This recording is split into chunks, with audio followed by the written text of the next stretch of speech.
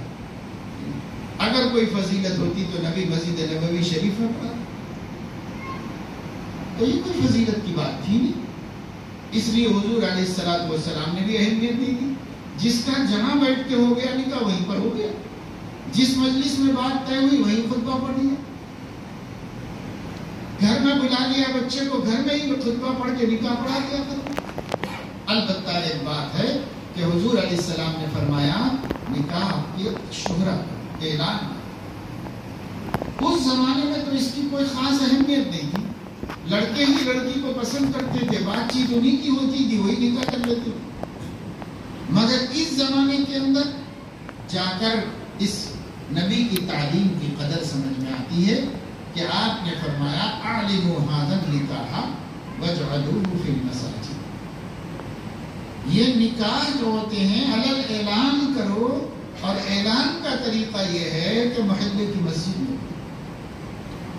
لڑکی کے محلے کی مسجد میں اعلان ہوگا، جیسے بیان کا اعلان ہو، امام صاحب اعلان کریں گے فلاں صاحب ہمارے مسجد کے مصلی ہیں، ان کی بیٹی کا نکاح ہے، آپ حضرات تشریف رکھیں بیٹے، ایسے تو محلے کے سب لوگوں کو معلوم ہوگا ہمارے فلاں ساتھی کی بچی نکاح کر کے گئی ہے، بھاگ کے نہیں گئی ہے، چوری سے نہیں گئی ہے، ناجائز طریقے سے نہیں گئی، یہ ہے اعلان کا مقصد۔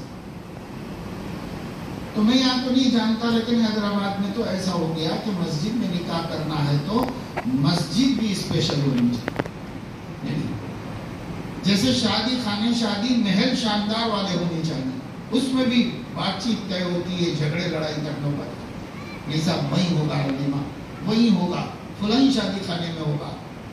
ایسے ہی مسجدیں بھی، صاحب فلاں شاہی مسجد ہے حیدرآباد میں، نظام صاحب جمعہ پڑھا کرتے ہیں، اس مسجد میں جاتے کونے کونے سے آ کے وہاں پڑھا دیتے، کیا فضیلت ہے بھائی اس کی؟ اور اس مسجد کے مصلی بھی نہیں رکتے، سب رستہ چلنے والے ہوتے ہیں، وہاں نماز پڑھتے سب چلے جاتے ہیں، جو آیا اسی کو پتا چلا کہ نکاح ہوا، اور اللہ کے نبی چاہتے تھے کہ محلے والوں کو پتا چلے کہ نکاح، محلے کے لوگوں کو پتا چلے کہ نکاح ہوا، تو وہ کہاں سے حاصل ہوا؟ تو اچھا کام کر رہے ہیں، اچھے کام کو بھی خراب بنا دے رہے ہیں، نبی ایک مصلحت سے بتاتے ہیں، ہمیں کسی دوسری مصلحت سے کرتے ہیں، نبی کا منشا کچھ اور ہے، ہمارا منشا کچھ اور ہے۔ اس لیے میں نے کہتا ہوں عام طور سے کہ دیکھیے صاحب، آپ رخے میں لکھتے ہیں، کارڈ میں جو دعوت نامہ ہوتا ہے، اس میں سب سے پہلے اوپر ہی چھپا ہوا ہوتا ہے النکاح من سنتی، نکاح میری سنت ہے، نبی کی سنت ہے، تو جب ان کی سنت ہے تو انہوں نے کیا تو سنت بنا نا، تو انہوں نے کیسے کیا یہ جاننا چاہیے کہ نہیں جاننا چاہیے، اور جیسے انہوں نے کیا ویسے ہی کرنا سنت ہے۔ ایسا نہیں ہے کہ نکاح اپنے مطلب کی چیز ہے تو وہ تو سنت ہو جائے گی، اور طریقہ اپنے مطلب کا نہیں ہے تو اس لیے اس کی سنت کو کوئی فکر نہیں۔ بھائی نکاح بھی سنت ہے، طریقہ بھی سنت ہے، نکاح کسی عمل کے طریقے ہی کو سنت کہتے ہیں۔ علماء بھی یہاں کچھ بیٹھے ہیں، آپ ان سے پوچھ لیجیے بعد میں علماء سے کہ سنت کی تعریف کیا ہے۔ الطریقۃ المسلوکۃ فی الدین، دین پر عمل کے طریقے کو سنت ہے۔ نکاح اگر دین ہے اور سنت ہے تو نبی والے طریقے پر ہوگا تو مقبول ہوگا، اور نبی والے طریقے پہ نہیں ہوگا تو منعقد بھی ہو جائے گا تو مقبول نہیں ہوگا، اللہ اسے قبول نہیں کرے گا۔ اللہ عمل کو اپنے حبیب کے طریقے پر ہی قبول کرتے ہیں۔ باقی قانونی طور پر نکاح ہو جا سکتا ہے، جو قانون میں 4 چیزیں ہیں یہ ہو جائے تو نکاح ہو جا سکتا ہے۔ اسلام میں نکاح کیا ہے؟ لڑکی کو بتایا جائے کہ اس کا نکاح کس سے ہو رہا ہے، کتنے مہر پہ ہو رہا ہے، یہ اس کو پہلے بتایا جائے۔ سب سے پہلا کام یہ ہے کہ لڑکی کو بتایا جائے کہ اس کا نکاح کس سے ہو رہا ہے اور کتنے مہر پہ ہو رہا ہے، اور اس پر لڑکی اجازت دے دے۔ اجازت زبان سے بھی دے سکتی ہے، اجازت خاموش رہ کر بھی دے سکتی ہے، اجازت رو کر بھی دے سکتی ہے، لیکن اگر اس نے اس پر ہنس دیا تو وہ اجازت معتبر نہیں ہوتی، اس سے صاف پوچھنا پڑے گا سوال۔ لیکن لڑکی ہنسی نہیں، روئی، خاموش رہی، یا زبان سے بول دی ٹھیک ہے، یا دستخط کر دی، جیسے آپ کا آج کل کاغذات لے جا کے سینڈ کر دی، یہ بھی اس کی رضا ہے۔ یہ ہے، اس کو کہتے ہیں اذن۔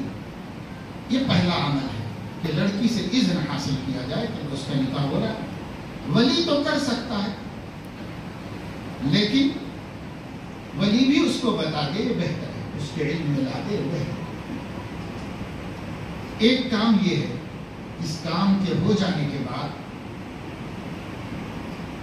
ہم بیٹھیں گے کسی جگہ پر تو وہاں ایجاب و قبول ہو۔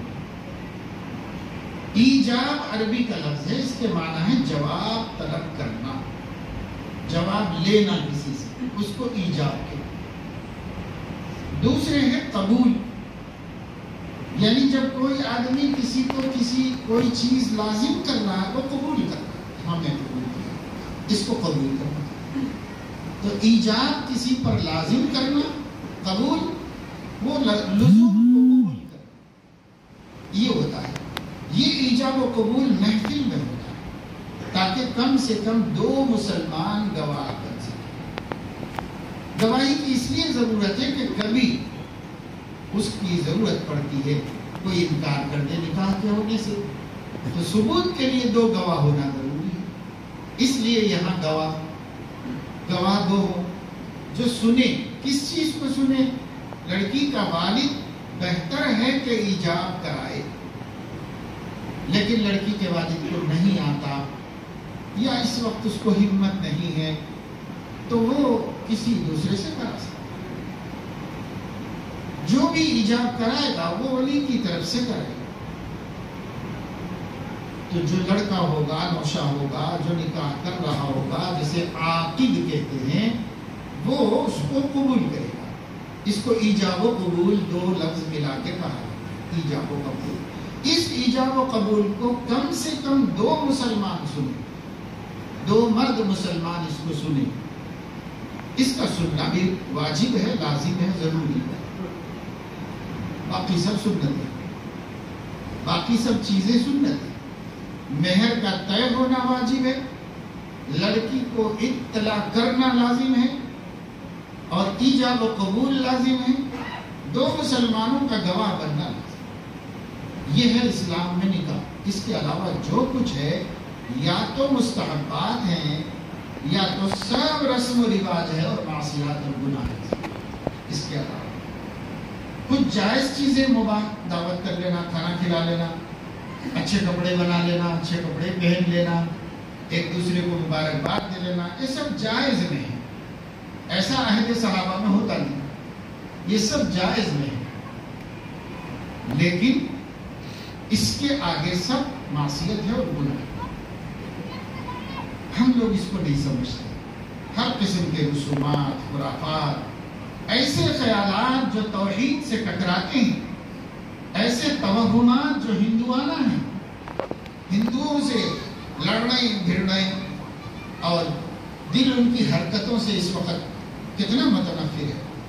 آدمی کہہ رہا کہ صاحب آج کل کے ہندو تو بہت ناک میں دم کر کے رکھے، یہ RSS کے لوگ، یہ بجرنگ دل کے لوگ، یہ نئی نئی تنظیمیں بن کر ہندو مذہب کی وکالت کرتے ہوئے مسلمانوں کے لیے زندگی دو بھر کر رہے ہیں، اور مسلمانوں کی ایک ایک سنت، مسلمانوں کے ایک ایک شعار کا مذاق اڑا رہے ہیں، اور اسے مٹانے کے در پہ قانون بنا بنا کے مٹانا چاہ رہے ہیں۔ اور مسلمانوں کا حال یہ ہے، سینکڑوں ان کے عقیدے،